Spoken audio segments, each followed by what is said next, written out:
a dar un primer vistazo acerca de qué es sexualidad, porque la mayoría de las veces tenemos una idea equivocada. Pensamos que sexualidad solamente tiene que ver con concepción, con embarazo, con enfermedades de transmisión sexual, y claramente no.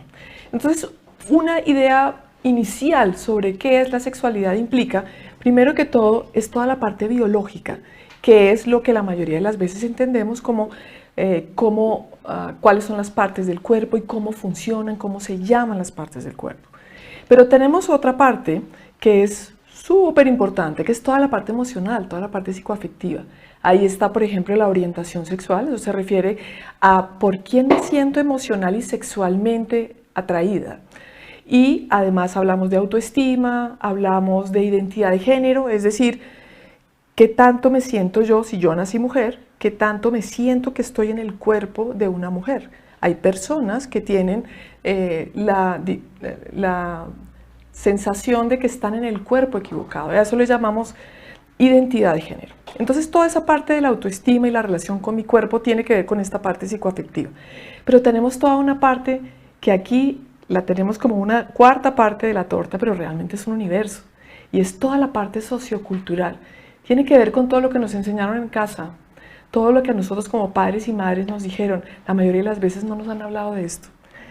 Y a veces, precisamente por eso, no sabemos cómo hablar a nuestros hijos, porque a nosotros generalmente no nos hablaron.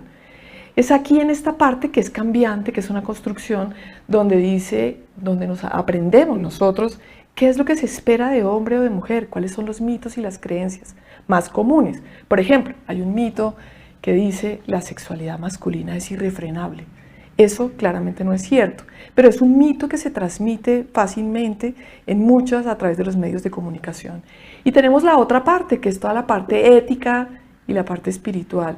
Y así como aquí está incluido los derechos sexuales y reproductivos. Quien no ha oído qué es esto, son derechos que están hechos y están diseñados, son alrededor aproximadamente entre 15, 16, 17 derechos, que es, por ejemplo, un derecho sexual y reproductivo es tienes derecho a recibir información sobre educación sexual. Tienes derecho, cuando seas adulto, a decidir cuántos hijos quieres o no tener. Esos son los derechos sexuales y reproductivos. Pero teniendo ya esta visión panorámica, esto es solo para entender, porque estas cuatro partes funcionan en nuestra cotidianidad mezclado, funcionan al tiempo. Vamos a hablar entonces sobre la sexualidad a partir de los 5 hasta los 10 años. Sabemos que tenemos que delimitar porque hay características en determinadas edades. Cuando los niños tienen 5 años, más o menos han salido del jardín, están empezando a entrar en el colegio y empiezan a tener muchísimas curiosidades. Aquí encuentra uno muchas maestras y docentes que nos dicen, mira, hay una cantidad de curiosidad. Ellos empiezan a mirar a los otros, empiezan claramente a ver por qué es que es diferente, por qué se llama así, cómo se llama. Hay juegos de conocimiento y de exploración corporal y es una curiosidad normal. No está pasando nada terrible. Los niños necesitan esa curiosidad para entender qué está pasando y obviamente los tenemos que orientar. Y al mismo tiempo, en esta época, entre los 5, 6, 7 y 8 años, los niños van aprendiendo a través de lo que la cultura, la sociedad, la familia, el colegio les va enseñando de qué hacen los niños y qué hacen las niñas. Entonces llegan al extremo de que los niños y muchos docentes y mamás y papás lo van a reconocer. Dicen, no, yo no me siento en una silla rosada porque eso es para las niñas. Y resulta que pues eso no tiene nada que ver, pero realmente ahí ellos van aprendiendo y van practicando esos roles que la sociedad les va enseñando. Ellos pueden entre los 6, 7 años mostrar momentos de inhibición y desinhibición. ¿Esto qué quiere decir? De pronto tienes una niña que anda en pelota por todas partes, o niño, y de pronto hay momentos en que le da pena. Normalmente, alrededor de los 7 años, más o menos, no a todo el mundo es igual, le empieza cierto pudor. ¿A qué le llamamos el pudor? A que ya le empieza a dar penita. Y de pronto un día, de un momento a otro, el día anterior andaba en pelota desnuda por todas partes, pero al día siguiente dice, yo cierro la puerta porque necesito privacidad. Justo cuando el día anterior estaba haciendo lo contrario. Y ellos empiezan a sentir mucha atracción por decir groserías y cosas que no entienden bien qué significan, pero lo dicen para ver qué cara haces tú. ¿Qué impacto tiene eso en el adulto que está ahí? Entonces pueden decir esos chistes vulgares o groseras, pero siempre pregunta antes que nada, ¿y tú dónde oíste eso? ¿Qué quiere decir eso que estás diciendo? Y vas a encontrar que muchas veces no lo entienden. Recuerdo una chiquita que decía que a ella le encantaba el sexo oral. Y cuando la mamá oye esto y le da ataque, le dice, ¿cómo así, mi amor? Y dice, sí, eso que le digan a uno te quiero, te amo, te adoro, que no tiene nada que ver con eso, pero es lo que la niña está entendiendo. Y acá vamos a encontrar que hay muchos papás y mamás que alientan el noviazgo en niños chiquitos. Y aquí un poco lo que queremos decirles es, miren, no hay afán, todo en su momento. No necesitamos noviecitos de 5, 6, 7, 8 años. Necesitan ser niños. Cuando les estamos fomentando ese noviazgo, es de alguna manera los estamos sexualizando a una edad más temprana. Entonces no, te cae muy bien tu amiga, pues es amiga, no es tu novia. Entonces muchos papás dicen, no, pero es que es tan divina, ella dice que cuando se case se va a casar con él y van a tener hijitos. No, es tu amiga, me encanta que te caiga bien, o tu amigo, pero no alentamos los noviazgos. Entre los 8 y los 9 y los 10 hay un cambio grande y los niños empiezan a estar un poco más calmados. Ellos empiezan a centrar su atención en las artes, en los deportes, en las manualidades y empiezan a estar más con personas de su mismo sexo. Entonces las niñas con las niñas, los niños con los niños, y es un momento de calma antes de la revolución que va a venir a través de la pubertad, cuando las hormonas empiezan a aparecer y este cambio acelerado empieza. Entonces es muy importante a estas edades, 8, 9, 10, que podamos explicarle ya a las niñas y a los niños cómo tu cuerpo va a cambiar. A las niñas les hablamos de la menstruación. Les hablamos a niños y niñas de cómo tu cuerpo, tu piel, las proporciones de tu cuerpo, todo va a cambiar. Cuando un niño va entendiendo, o niña, que su cuerpo va a cambiar de manera natural, cuando eso llegue, no va a sentir miedo, se va a sentir mucho más tranquila. Y vamos a hablar acerca de cómo hablamos con nuestros hijos acerca de la sexualidad. Y esto es un tema muy complicado, a veces no tenemos palabras. Entonces voy a darles algunas orientaciones, unos tips. Por ejemplo, cuando hablemos sobre la concepción y cómo es el desarrollo y la unión entre dos personas, hablemos de algo maravilloso. La unión de dos semillas, y eso es un momento mágico. Hablemos de eso como algo incluso que puede ser sagrado, el momento en que se crea una vida. Y vamos a tratar de regularles contenidos. El hecho de que un niño tenga 6 o 7 años no quiere decir que todo lo que esté escrito para un niño de 6 o 7 le sirva. Tenemos que saber que nuestros hijos así tengan 7, 8. Hay niños de 7 que son muy ingenuos y hay niños de 7 que saben muchísimo. Entonces, regulemos los contenidos. ¿Y eso qué quiere decir? Antes de mostrarles algo, antes de que compartir un cuento, un video o información, siempre miramos los adultos primero. ¿Qué nos interesa? ¿Qué es claro? ¿Qué puede servir? ¿Qué le serviría a este niño en particular? Y hablemos de eso con naturalidad. Nosotros tenemos un lenguaje corporal y con el cuerpo hablamos mucho. Cuando un niño nos pregunta y nosotros abrimos los ojos y se nos va el aire, estamos diciendo a través de nuestro cuerpo que de eso nos da pena hablar. Y cuando los niños se pescan eso, entonces no te preguntan. No se ría de la pregunta, no se ponga bravo. Evite que el niño se siente avergonzado porque preguntó algo. Porque si usted hace eso, lo más probable es que el niño no le vuelva a preguntar más adelante. Y queremos que el niño le pregunte, que usted pueda explicarle las cosas. Y es mejor que se los explique usted, porque si no, se lo va a preguntar a su amiguito o su amiguita, o peor aún, lo va a buscar en internet y va a tener una información totalmente equivocada. Y entonces, ¿qué le contamos o esperamos a que pregunten? Probablemente necesitamos hacer las dos cosas. Hay niños que preguntan mucho, entonces a medida que pregunten, uno les va contando. Pero si no pregunta, y eso pasa, hay niños que no preguntan. Si no preguntan, no me voy a esperar hasta que tenga 10 para que empiece a preguntar, si es que lo hace. Si no pregunta, entonces empezamos a hablar de esto. Empezamos a hablar de, por ejemplo, la vaca, el toro, el ternero, ¿cómo crees tú que llega el ternero? Mira lo que se necesita, mira la tía que está embarazada, mira cómo crees que es el embarazo. ¿Tienes alguna pregunta, alguna duda? Tratemos de hablar, pero sin presionar. Y cuando los niños te preguntan, porque a veces vas a encontrar preguntas que te dejan frío o fría, siempre antes de responder, di, a ver, ¿dónde oíste eso? ¿Qué sabes de eso? ¿Y tú qué opinas? ¿Qué quieres decir? A veces ellos se confunden. Por ejemplo, ellos pueden pensar que besarse es lo mismo que hacer el amor. Y no es. Y claramente tienes que preguntarle de dónde lo oíste y ayúdele entonces con palabras adecuadas. Bríndele las palabras, no se llama así, se llama asá. Tenemos que tener las palabras adecuadas de las partes privadas, por ejemplo. Evite el ponerle apodos.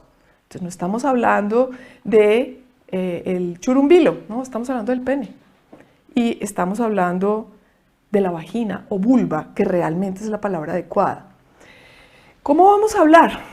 Dele pequeñas dosis de información. Hay algunos papás y mamás que se angustian, se sientan, le sueltan toda la historia y resulta que el niño no entendió nada.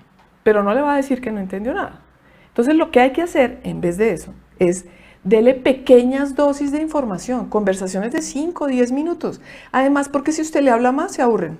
Y llega un momento en que no le van a poner cuidado. Entonces, háblele cortico y contéstele exactamente. Esto es como ir construyendo una casa. Usted va haciendo el cimiento, luego el primer piso, luego el segundo. Va dando información en pequeñas dosis. Y aprovecha esos momentos relajados, cuando estamos solos, montando en bicicleta, comiendo helado, cuando le acompaña a acostarse a dormir y le va a leer el cuento y de pronto le puede preguntar, ¿y tú qué piensas? ¿O qué oíste? ¿O hay algo que te llame la atención? Ahí ese puede ser un momento relajado para conversar. Y no le preguntes, ¿me entendiste? Porque lo que va a decir el niño es,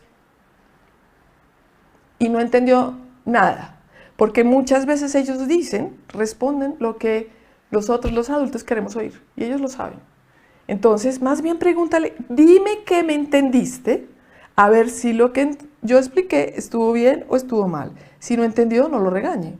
Simplemente vuelva y explíquelo de una manera más fácil. Pero a veces nos pasa que nos preguntan y no tenemos ni idea qué contestar. Vale que uno se prepare. Vale que uno prepare y pueda decir, sabes que está buena la pregunta, pero ahorita no sé muy bien cómo contestarte. Entonces, ¿qué tal si mañana o pasado mañana lo hablamos? Pero cuando digas eso, realmente hazlo. No te quedes en silencio, porque si te quedas en silencio, lo que vas a transmitirle al niño es, de esto no se puede hablar. Comenta con otros adultos, ¿usted qué le dijo a su hijo, a su hija sobre esto? A ver si me puede ayudar a tener palabras para eso. Pregunta. Además, podemos empezar a transmitir valores. Por ejemplo, nosotros sabemos que existe el abuso sexual, que existe todo este tipo de cosas, pero a un niño chiquito le podemos decir que la sexualidad debe vivirse solo cuando uno es grande, no cuando es chiquito, y además debería ser con una persona a la que se ame, a la que se respete, a la que se cuide, a la que uno le importa. Y desde ahí, donde hay respeto y cuidado. Y desde ahí vas empezando a dar cimientos en valores, en sexualidad, el día de mañana. Hay niños que te van a decir, sobre todo los de 8, 9, 10, bueno, yo vi en el centro comercial una pareja de mujeres que estaban cogidas de la mano. ¿Cómo así? Y muchas veces van a empezar a preguntarte sobre ese tipo de situaciones. Y aquí lo importante es explicar a los niños que existen diferentes tipos de familias. Y independiente de lo que la familia en su estructura de valores considere si está o no de acuerdo, sí recomendamos que haya un respeto por la diferencia. Cuando usted tiene hijos de varias edades, muchas veces me preguntan, bueno, pero entonces es que se me junta el de 5 con el de 10 y entonces yo les empiezo a hablar al tiempo. No, o sea, sepárelos. Hable usted primero con un niño de 5, dele una información a él, porque lo que usted le explica al de 10, el de 5 no lo puede procesar. Entonces, tenga diferentes conversaciones, sepárelos en conversaciones diferentes. Ya los niños de 6, 7, 8, 9 en adelante, sobre todo 7, 8, ya debería saber que el pene, que a través del pene salen las semillas de lo masculino y que se llaman espermatozoides, así con esa palabra, que se producen en los testículos de los hombres. Tiene que entender para qué es la vagina. ¿Qué es la vagina y para qué sirve? Realmente la vagina es el tubo de adentro, vulva es la parte de afuera. que los pechos de las mujeres sirven para alimentar a los bebés. Y aquí ya podemos empezar a explicar la unión entre la semilla y el óvulo, que es la semilla femenina para crear la vida. Y ahí podemos explicar, nos apoyamos en libros, en videos. Recuerde, siempre mira usted primero y escoge. Entonces, hay ciertas conductas que pueden llamarnos la atención, que pueden ser difíciles y son como señales de alerta. Hay conductas que, por ejemplo, empieza a ser demasiado frecuente que los niños se autoestimulen de una manera muy fuerte. O sea, es normal que los niños se autoestimulen, se tocan, sienten curiosidad, pero cuando esto es demasiado y no para, y tú le dices y no para, es una señal de alerta. Pero también cuando tienen conductas muy sexualizadas. Por ejemplo, son niños que saben demasiado para su edad, demasiado. Sabe cómo es una relación sexual, un niño de 6 años y sabe completo y quiere que otros niños lo hagan, tiene demasiada información. O tiene conductas que son impropias para cualquier edad. Por ejemplo, un tipo de juego que está en un baño, por ejemplo, está en un baño del colegio y se mete por debajo del baño, aunque la puerta esté cerrada, y obliga a un compañero, por ejemplo, a una compañera, a bajarse la ropa, a chuparse el pene o a que le chupe el pene. Son conductas que son impropias a cualquier edad. Si alguien está viviendo ese tipo de cosas, entonces quiere decir que está en riesgo porque no tienen por qué saber eso, a menos que sepan, lo hayan vivido o lo hayan observado.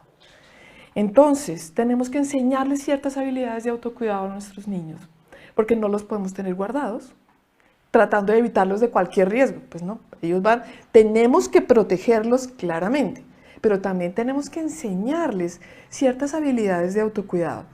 Quiero aclarar esto antes de enseñarlas, y es que el hecho de que usted le enseñe a un chiquito de 8, 9, 7, todas estas habilidades de autocuidado que voy a explicar, no quiere decir que ya el niño solo pueda defenderse de una situación de abuso sexual.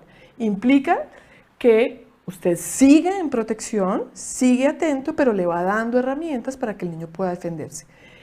Primera habilidad, le vamos a enseñar que es diferente un contacto adecuado y un contacto inadecuado. ¿Cuál es un contacto inadecuado? Cuando me tocan de una manera que me hace sentir incómoda y no me gusta. Pero esto es cualquiera. Si alguien me aprieta muy duro y me está dando un abrazo con un inmenso amor, pero me dejo llena de morados, esa forma de tocar no es adecuada. Entonces, todo tipo de forma de tocar que implique que no me gusta, que me siento incómoda, que implica que está tocando tus partes privadas. ¿Cuáles son las partes privadas? Todo lo que está debajo de la ropa interior. Entonces, todo lo que implica el tocar debajo de las partes privadas. Una forma de tocar está mal cuando alguien te ofrece un regalo para que te dejes tocar. Y además te dice que no lo cuentes a nadie. Esa forma de tocar está mal. Eso significa que no vamos a obligar a los niños a tener besos a la fuerza. Y ni besos en la boca. Entonces eso no quiere decir, señor papá o mamá, que cuando usted le besa la boca a su hija, la está abusando. No me refiero a eso. Pero vamos a tratar de ser consecuentes con la información. Y entonces, los besos en la boca son cuando uno es novio y cuando uno es grande, pero no cuando es chiquito. Entonces, en vez de darle besos en la boca, pues dele un beso acá, y además dele un abrazo para que sienta que no ha dejado de ser cercano y no obligue a tocamientos, porque le estamos diciendo que si me hace sentir mal, está mal, entonces no lo obligue a besar. Vamos a enseñarle a identificar a adultos protectores, porque necesitamos que el niño pueda contar. ¿Pero a quién le va a contar? No nos interesa que le cuente al otro de 7 o al otro de 8, porque no va a poder ayudarlo. Necesitamos que cuente a un adulto de confianza y él tiene que saber, papás y mamás, tienen que sentarse con sus hijos y decir, si algo pasa, tienen que hablar con un adulto de confianza. ¿Quiénes son? Los adultos tienen que ayudarle a decidir. La tía, la hermana, el papá, la mamá, la abuelita. ¿Quién debería ser esa persona? Y le vamos a enseñar a los niños que en caso de una situación así, tiene que decir no, tiene que alejarse y lo tiene que contar. Pero ojo, decimos di no, pero solo decirle a un niño di no, no puede. Ellos lo entienden, pero cuando lo tienen que hacer, no lo logran hacer. Entonces, para enseñarle a un niño a decir que no, ojalá usted pueda hacer un juego de roles con él. Por ejemplo, vamos a jugar juntos y yo voy a hacer algo que no te guste. Por ejemplo, te hago así, como algo que molesta, o te jalo un poquito el pelo, como de juego, para entender. Entonces, yo te voy a mostrar lo que yo haría para decir no. Y entonces te voy a decir, hey, no me hagas así, no me jales, me molesta, me duele.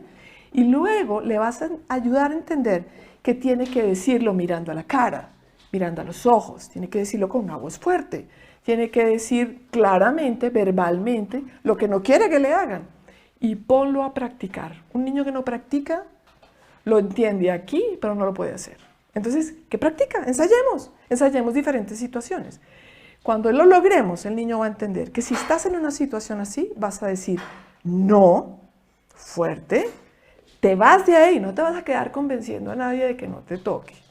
Te vas de ahí y buscas a un adulto de confianza y le vas a contar todo lo que pasó. Hay secretos que son adecuados e inadecuados. Entonces, por ejemplo, un secreto adecuado o un buen secreto es cuando tenemos la fiesta sorpresa a la abuelita. Pues no queremos dañarle la sorpresa del que regalo le compramos.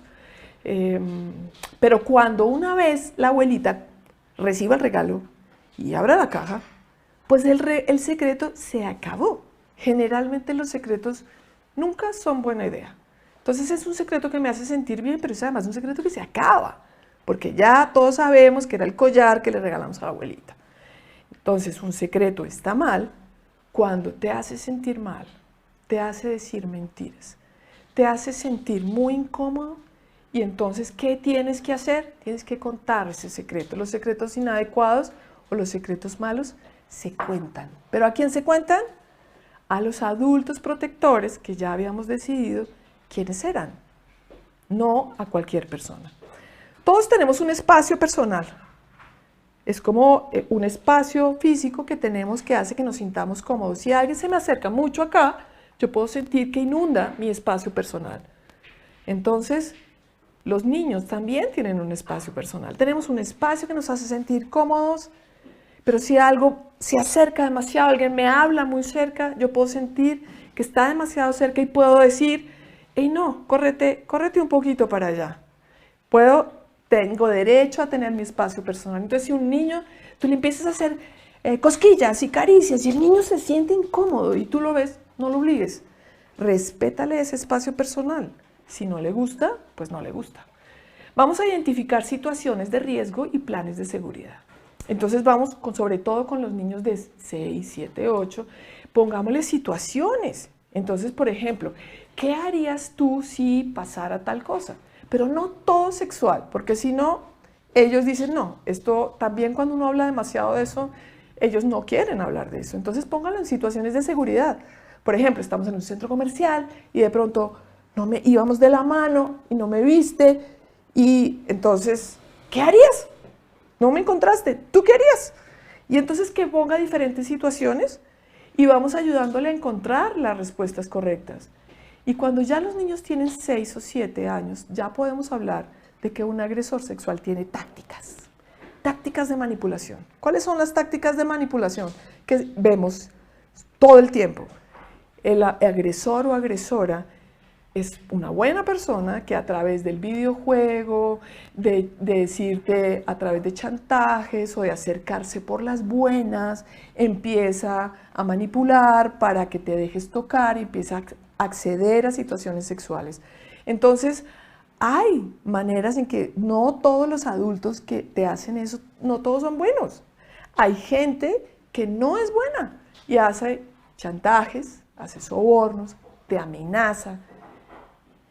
Y expliquémosle qué es cada una de esas cosas. Hay videos en YouTube que puedes buscar, están todos los que tienen que ver con la secuencia del zorro. Ustedes van a encontrar, ponen prevención de abuso sexual en YouTube y les van a salir muchas herramientas en video. Recuerden, primero la ven ustedes y luego la pasan. Ahora, ¿qué necesitamos papás y mamás? Minimicen las oportunidades. La mayoría de los abusos que se han visto dice que el 80% de las veces es una situación donde el niño está solo con un adulto y no hay nadie más. Entonces minimice siempre que haya alguien más, que si están en clase, la puerta abierta, que se sepa qué está pasando adentro. Escoja situaciones de grupo, por ejemplo, estamos en fiesta Entonces todos están en fiesta, los adultos están bailando, felices y todos los niños por allá solitos corriendo. Ahí puede pasar muchas cosas. Entonces túrnense. Cada cierto tiempo uno de los adultos va, mira, una vuelta, ¿cómo están todos? Bien, ok. Y aparezca de manera inesperada. Por ejemplo, usted sabe que tiene que dejar a su hijo, a su hija con la empleada, supongamos. Entonces, aparézcase sin avisar. Siempre esté para que haya la posibilidad de que en cualquier momento usted puede estar. ¿Qué más les vamos a recomendar? Escoja muy bien a las personas que los cuidan. Porque si alguien tiene el tema de deseo sexual con niños, pues adivine qué tipo de trabajos va a buscar. Va a buscar trabajos donde haya niños, porque eso es lo que le gusta. Entonces, mucho cuidado con quién cuida a sus hijos, siempre con referencias, pero sobre todo, hay que cuidar, pero sobre todo los niños en condición de discapacidad son mucho más vulnerables a que sean víctimas de abuso. Entonces tiene que tener mucho más cuidado de con quién lo está dejando. Supervise a los niños aunque estén en lugares conocidos. Entonces puede pasar que usted está en un lugar cerrado, en un conjunto cerrado, y entonces, pero si está en la casa de la vecina, pues yo toda la vida conozco a la vecina, y entonces los deja solos, pero usted no sabe si está la hija de la vecina y está el novio de la vecina, y ahí puede pasar una cantidad de cosas. Entonces, siempre supervise, aunque usted sienta que conoce de tiempo atrás a la gente, siempre evalúe, aunque si estén jugando en el parque, siempre que haya un adulto que esté revisando, supervise la televisión y todos los contenidos y sobre todo supervise el acceso a internet, porque estamos teniendo una epidemia de consumo de pornografía con niños desde los 5 años de edad. Nosotros estamos recibiendo niños de 5 años que están viendo pornografía a través de celulares, a través de tablets, a través de videos, que sus amigos, sus hermanos un poquito más grandes, o gente un poquito más grande, les está mostrando porque no tienen ningún filtro y porque los niños empiezan a ver pornografía, les gusta, les interesa muchísimo y quedan inmediatamente pegados y la pornografía les transmite una cantidad de información equivocada. La pornografía para un cerebro en crecimiento es terriblemente dañina. Les transmite la idea de que la sexualidad es sin afecto, sin cuidado, sin ningún tipo de cuidado por el otro y además de todo, puede producir adicción. O sea que aunque los niños sientan un poco de impresión cuando empiezan a ver y no les gusta, empiezan a buscar, entonces contenidos un poquito más fuertes, pero al cabo del ratico es como lo mismo, entonces empiezan a buscar más y más y más, y eso les genera una estimulación en su cerebro. Hay una sustancia en el cerebro que se llama la dopamina que empieza a generarse y hace que ellos se sientan estimulados y empiezan a buscar más y más y más. Entonces, acá tenemos todo lo que es el peligro, ojo, con toda esa situación. Muy bien. ¿Te están acosando en redes sociales? Pues veamos qué se puede hacer. Si se trata de insultos y cosas molestas, pero no tan graves, puedes bloquear al agresor dentro de la misma red social para que no pueda hablarte más. E incluso puedes reportarlo para que los administradores miren si deben sacarlo definitivamente. Ah, ¿no fue solo un insulto sino varios? ¿Repetitivos? ¿Como agresiones? Pues en ese caso la cosa es más seria y toca guardar la evidencia para llevar el caso a las autoridades. Si eres menor de edad, la denuncia se hace en el sitio web teprotejo.org. Y además, cuando el caso es de intimidación escolar, también hay que reportarlo a los profesores. Ah, ¿eres mayor de edad? Bueno, tu denuncia la pones en el CAI virtual. Ahora, si el tema ya pasa al terreno de las propuestas sexuales o de la extorsión, es importante evitar todo contacto con el acosador. De nuevo, guardar las pruebas, bloquearlo, reportarlo al administrador de la red social y además poner el denuncio en teprotejo.org o en el CAI virtual. Estos casos pueden darse por simples acosadores que aparecen de la nada, pero también pueden ser personas conocidas en las que erróneamente depositamos nuestra confianza. No importa quién sea, hay que actuar para prevenir daños mayores. Pero bueno, a veces pasa que no actuamos a tiempo o no tuvimos suficiente precaución o por alguna razón cosas nuestras que son íntimas y nadie debería tener o ver resultan publicadas en redes sociales. Esto es tan grave que se debe tratar del mismo modo en que se tratan las amenazas. Si recibes amenazas o si son publicados videos o fotos tuyas sin tu consentimiento, además de seguir la ruta de ignorar por completo al atacante, bloquearlo, reportarlo y denunciarlo, el caso también debe llevarse a la fiscalía. Ella se encargará de hacer la investigación, recoger la evidencia para encontrar, procesar y reprender a los culpables. Internet nos abre rincones maravillosos del mundo de la información, pero a veces por esa ventana entran cosas con las que no queremos encontrarnos o salen cosas que no quisiéramos que el mundo viera. Es un riesgo y por eso existen mecanismos que nos ayudan cuando lo maravilloso se convierte en pesadilla. Entonces, comparte este video. Tal vez alguien lo esté necesitando. Bueno, muchas gracias, Claudia. Creo que fue una conversación muy interesante. Las personas que nos están viendo en sus casas están muy con muchas preguntas y quieren saber muchas cosas. Entonces, tenemos que empezar por algún lugar. Antes de que ustedes volvieran con nosotros, Claudia y yo estábamos hablando de por dónde empezar esta conversación.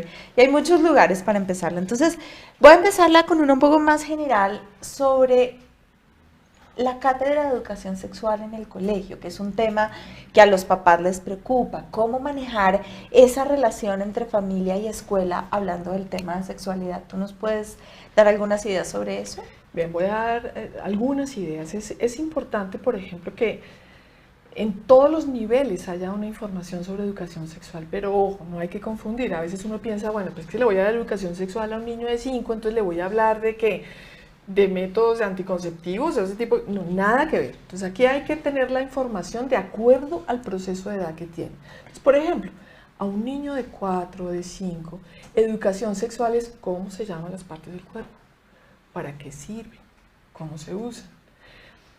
Habilidades de autocuidado, esto que estamos viendo, esto te lo puedes enseñar a los niños desde los 4 años. Estas habilidades de autocuidado no las enseñaríamos a niños muy chiquitos, porque no es buena idea decirle a un niño de 3 años, cuidado, hay gente mala que te va a hacer daño, porque vamos a llenar a un niño de mucho miedo. Necesitamos estar encima y protegerlos, pero no pueden recibir esa información. Pero ya cuando los niños van creciendo, entonces a los 6, 7, 8, podemos hablar sobre el cuerpo, de cómo está formado el cuerpo, de cómo es que el cuerpo va a cambiar. ¿Se acuerdan que hablábamos de cómo preparar para los cambios? Uno a los 7, 8, 9 puede hablar de esas cosas, puede hablar incluso de cómo son las relaciones de respeto con los demás. Y eso es educación sexual. Claro. Cómo me relaciono con mi cuerpo y lo cuido. Eso uno lo enseña cuando los niños son chiquitos en higiene, y eso es educación sexual también. Cómo cuido mi cuerpo. A medida que ellos van creciendo, vamos a darles información sobre las relaciones respetuosas con los demás. ¿Qué esperaría, por ejemplo, en cómo puedo relacionarme bien con la gente y de manera respetuosa? Y cuando son ya adolescentes hablamos específicamente de... Entonces ahí ya son otros temas muy diferentes. Cuando somos adolescentes hablamos de, por ejemplo, ¿qué es orientación sexual? ¿Qué quiere decir eso? ¿Qué quiere decir identidad de género? Eso que hablamos en esa primera parte. Hablamos de qué es una enfermedad de transmisión sexual. ¿Cómo es que existen métodos anticonceptivos? Esto no se da todo al principio, sino se va dando de manera gradual. De a poco. Y es importante que haya una unión entre el colegio y los padres de familia. ¿Por qué? Porque ni el colegio puede asumir todos los temas y los papás simplemente esperar a que el colegio se encargue de hablar de eso y ellos no tocar el tema. No, eso tiene que ser una cosa en casa.